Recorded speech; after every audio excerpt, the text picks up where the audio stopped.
Hi YouTube, my name's Lacey and here I am back again for another video. So in today's video, I'm going to be sharing with you my experience with having a dating coach. And I just want to begin by saying that I do not want to denounce or identify anyone. I just wish to speak to the truth of my experience. And for this reason, I will not be referring to this person by name. Instead, I will use the terms they and my former dating coach. So how did this all come about? Well, basically, I was at a ladies' event, a ladies' night, and there were a bunch of different vendors there. One was marketing beauty products, another photography, another jewelry, and then there was my dating coach there with their books and services.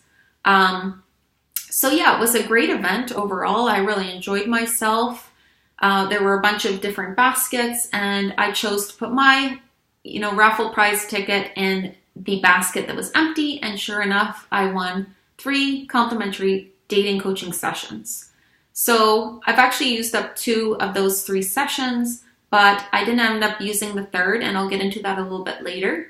But firstly, just to speak to my thoughts on having a dating coach, I know that this might come across as, a little bit controversial, but I don't wish to offend anyone. I'm just wanting to be honest about, my thoughts and opinions on having a dating coach. And I don't really believe in having a dating coach personally. I mean, I don't think that anyone can really give you a formula to help you succeed at dating.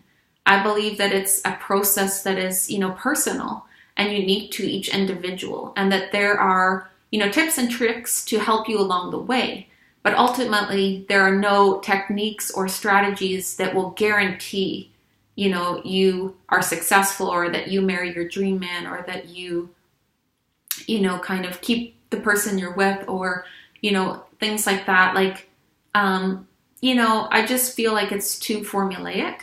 And I know online, there are different dating coaches and that try to market their services.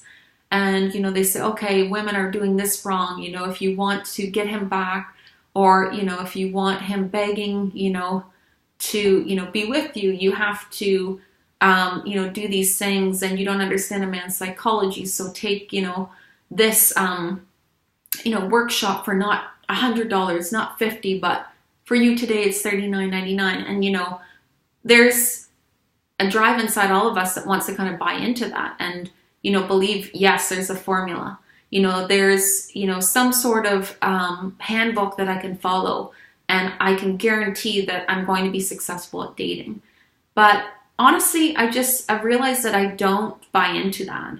And yeah, there were other reasons why I didn't feel like the coaching sessions were advantageous for me. And 2 reasons really come to mind. I mean, one is again related to this kind of formulaic approach to dating. And it relates to kind of the rigid rules around dating and that this person had in mind. And they basically said to me that, before you reach first base, X amount of time must have passed. And I just thought, yes, I absolutely agree with the principle behind that. I really do think that, abstinence is a good idea, that, guarding your heart is a good idea, and being reserved is a good idea. I actually agree with all of those things, so reaching first base, quickly is something I do disagree with. I do agree with. What am I trying to say? I do disagree with, I think it's good to take your time, and I think it's good to, not rush things, and really, really, sense, am I at peace with this? Do I like this person? Do I enjoy their company? Or is it lust that's driving, this relationship forward? And yeah, so basically I agree with my former dating coach on that point, but on the principle behind it, but not exactly the rule itself, if that makes sense.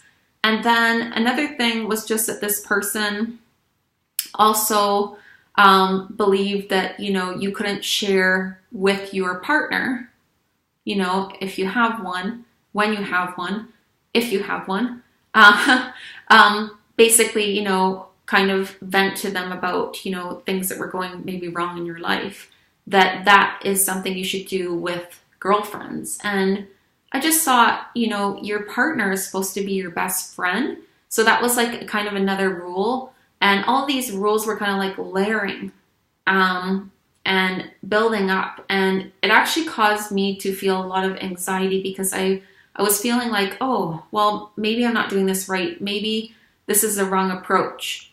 And ultimately, I just became crippled with anxiety over dating because, I felt like there are all these rules and I can never live up to them. And then I'm never going to know them unless I spend out hundreds or even thousands of dollars. And I just had to take a step back and be like, no, like, I know intuitively what feels right. And through, my own experiences, I think it's a personal process of learning, how to date smart. And so while I do agree that, tips and tricks from others are, helpful, I think there's no formula. And I think that dating coaches kind of put forth this idea that, oh yes, there's a specific handbook, a specific, kind of path that you must take to succeed at dating. And like I said before, I just don't agree with that. So that's that. Now on to why I decided not to go for my third complimentary coaching session. So basically, I felt that I was being treated more as a commodity as opposed to a person. And I mean, successful business relations revolve around performing, your duties successfully and really offering a service that is of value to people and also making them feel valued in the process. And I have to say that based on the treatment I received in our last conversation, I felt very disrespected and devalued. And for that reason, I decided to just pass on the last session. I said I'm not interested. And then, just to backtrack to give you the complete story.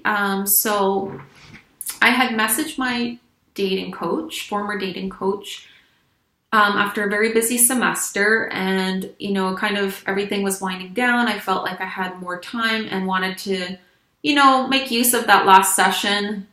That's how I kind of approached them before, when I kind of thought, oh, I can use, some advice, or, I'd like a second opinion on this.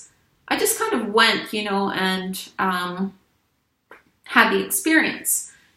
And so anyways, I just asked this person, I said, hey, can we meet up in my city, maybe this Friday? Well, this was about 2 weeks or so ago, or next week. That's what I was writing. And then they responded, can we meet in this city?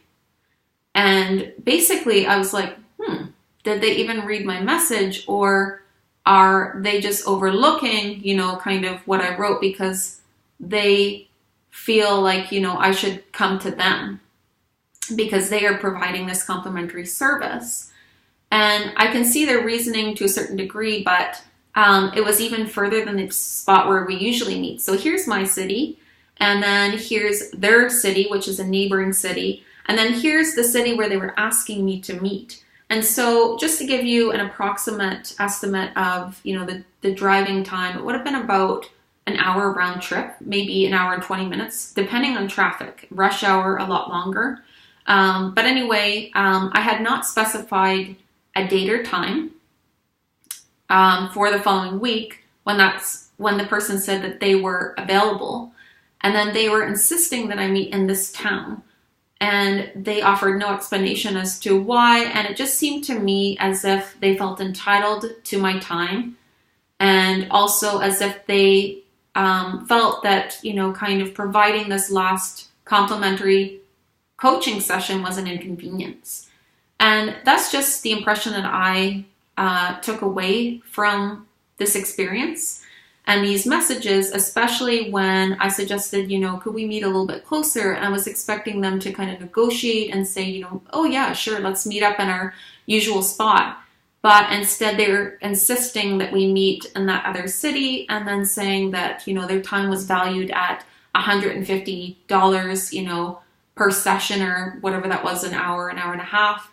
And then saying, you decide, with the wink face emojis. And I just, again, felt very disrespected and devalued. So I decided to pass on it. I said, I'm not interested. And it was not, you know, said, you know, sarcastically. It was not said with malicious intent. It was basically, you know, matter of fact. Like, I'm just, you know, not interested, because my reasoning was, first of all, you know, it seems like it's all about the money, you know, like it's entitlement. It's not about what they can do for me.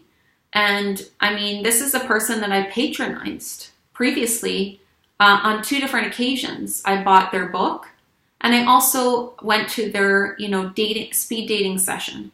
So it's not like I didn't spend any money on this person's services, right? And I just could not understand why they were treating me this way over, you know, the complimentary session. And then it was kind of like they did not know whether or not I would patronize them in the future. And based on their behavior, it was kind of like not building, you know, a great relationship. And everything to date had gone really well.